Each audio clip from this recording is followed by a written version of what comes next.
Okay, so we're wrapping up the 1970s. We just left the 1960s, and this was the year where the Civil Rights Movement really got going, the Kennedy presidency, start of the Vietnam War, and the pinnacle year of 1968 with the assassinations of Robert Kennedy, President Kennedy's brother, and assassination of Martin Luther King Jr. It's also when the Democratic Party lost the election to Richard Nixon, Republicans. Nixon's big comeback after being vice president to Eisenhower in the 1950s. And one of the reasons why Nixon was able to pull this off was that Nixon ran as the law and order candidate. So, as we just talked about, 1960s is the era of protest and civil rights. And 1968 actually was the year that Cesar Chavez was doing his famous fast for the United Farmers, and so Nixon was basically appealing to Americans who were tired of seeing protest and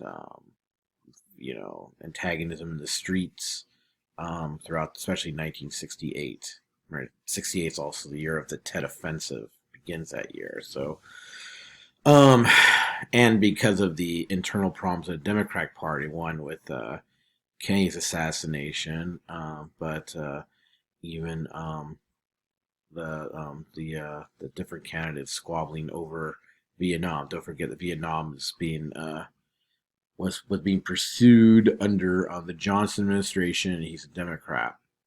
So Nixon represents this shift, and Nixon really does kind of, in U.S. historians' opinion, I think it's pretty safe to say it represents kind of this closing point at one point in history, and where the movement from FDR's New Deal to LBJ's Great Society, Nixon kind of wraps up this kind of push of state national policies, and you're going to start getting the winding down of that when the 80s. So I'll explain that in a second. But some would say that Thomas Wolfe's essay, "The Me Decade," kind of symbolizes what the 1970s will be all about. This idea of like a much more selfish age as compared to the 60s. This kind of tends to be what I think more of a Washington insider viewpoint, considering the amount of protests are still happening, but it's not as frequent as the ones happening in the 1960s, especially since post 68 and the death of Martin Luther King Jr., you're getting much more violent reaction from protest, so especially from nationalist groups. All right, so what keeps about Nixon's presidency? Well, Nixon. This is one reason I would say it's a continuation of the New Deal, Great Society. It's actually under Nixon that liberal policies somewhat continue, kind of surprisingly. Um, Nixon's not a conservative Republican by any stretch of the imagination. So even though he is the law and order candidate and is appealing to basically the white silent majority, um, he does continue um, basically liberal national policies, more or less. Um, so there is that. It's a big shift, and you will get with like Reagan. Um, where is he successful? Well, on the one hand, some would say his detente, especially with China. I encourage you to watch the video posted there. But his journey to China ends kind of the Cold War antagonism between the United States and China since basically around the Korean War, 1949, 1950. Nixon will take this trip to China in the early 70s, and it's seen as, I think it's one of the most important historical events in our lifetime. This coming together of the U.S. and China, it's kind of spells the end of Maoism, or the intense Maoism of the Cultural Revolution of the 1960s, and you're moving towards more of the openness of the Deng regime in the 1970s and 1980s, and that's where China is going to be basically become like a socialist market economy, and moving away from that severe Maoism. The détente with China forces Russia to begin making SALT treaties with the United States. So Nixon's idea was to end, was to build a détente, or relationship with China, and that would force Russia to the bargaining table for doing weapons bans. So this is probably his biggest contribution positively um, in his presidency. If you think of something he can kind of hang his hat on. Um, he, like the other candidates, he was looking for a way in 1968, running on a policy of ending the Vietnam War. In fact, Nixon somewhat ramps it up in an extreme way. So his policy, and the same with Kissinger's secretary, is known as Vietnamization, and basically, um, it's this idea of trying to get the war fought by having less Americans fight the war, and more of Southeast Asians fight the war. And I say Southeast Asians because one of the things that happens is neutral Cambodia is kind of dragged into the war. Severe bombing campaign happens. It spills over Cambodia, and famously, it will this even more radical communist group known as the Khmer Rouge, led by Pol Pot, would actually basically force communism on thousands of Cambodians, and it's so that the terror is so bad that it leads to this event being nicknamed the Killing Fields.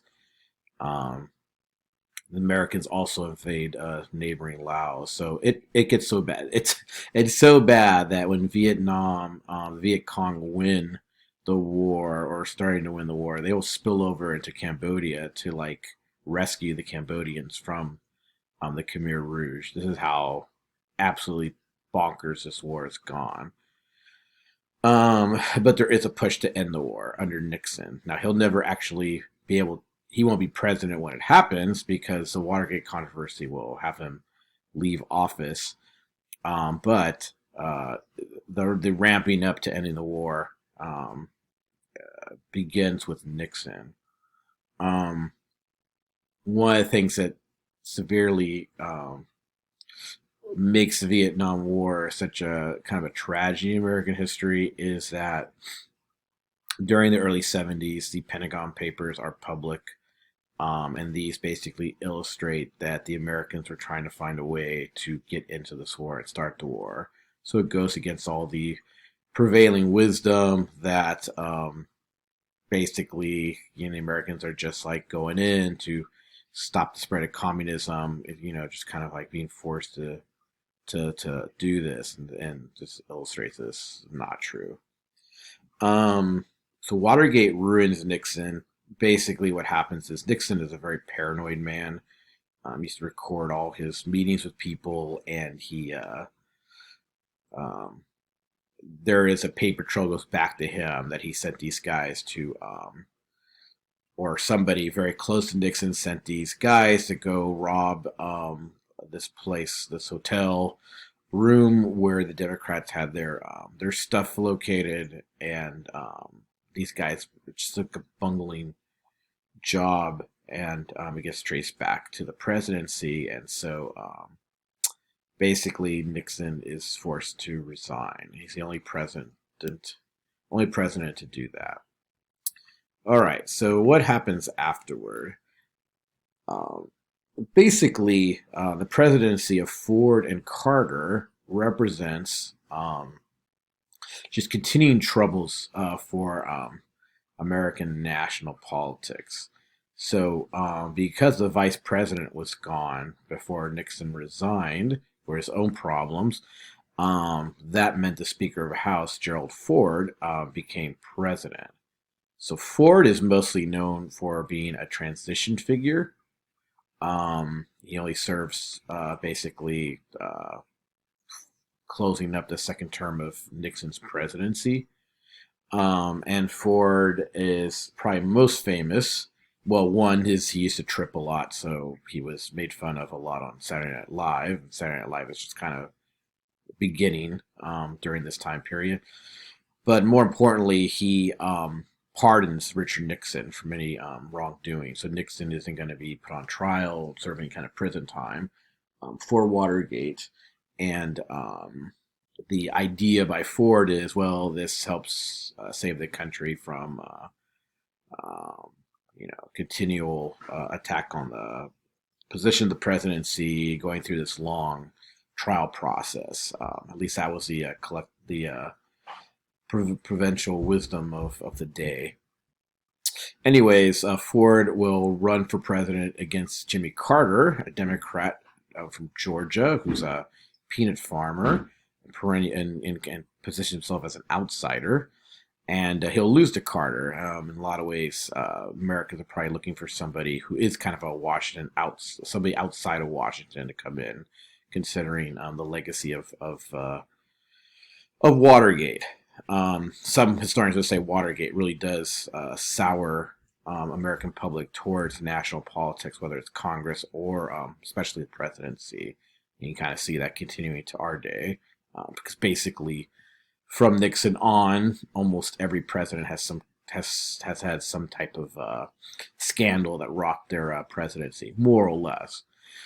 Well, as an outsider, Carter unfortunately didn't get a lot done. In fact, presidency is known as one of the worst presidencies on record. The one thing he may point to as some success is the Camp David Accords. That's where the countries of Egypt and Israel come together and sign peace accords. So since 1948, most of the Arab nations have resisted the nation state of Israel and have gone to war with them. But the post 1970s, even the 1980s, at least some of the major states like Egypt and Jordan had made peace with Israel by that time period. It's a relative peace, but peace nonetheless. What ruins Carter is a couple things. The big one is what's known as stagflation. So the economy took a major dive, and this is known as famously as long lines at the gas station. Some of this has to do with the OPEC crisis among Arab nations and what they're selling oil. But Carter actually got on TV and gave this famous Malaise speech, which basically chastised Americans to be better with how they spent their money. And if, Americans generally don't like being preached to, even though he's probably right in what he said. That didn't help. So you take the internal domestic problems of the economy and then add that to the Iranian Revolution and the hostage crisis that followed. This ruins Carter's re-election campaign, and he would eventually lose to Ronald Reagan in this his re-election or attempt at re-election. So if you look at the 70s, if you look at all the hope and activism of the 60s, the 70s are kind of known as this pessimistic age, negative age, and somewhat also, if you look at pop culture, there's a lot of escapism. Some would see example like Star Wars, an example of escapism, and that even with the music, you don't really have protest music anymore. Now you have things like disco and stuff like that. So that is the 70s.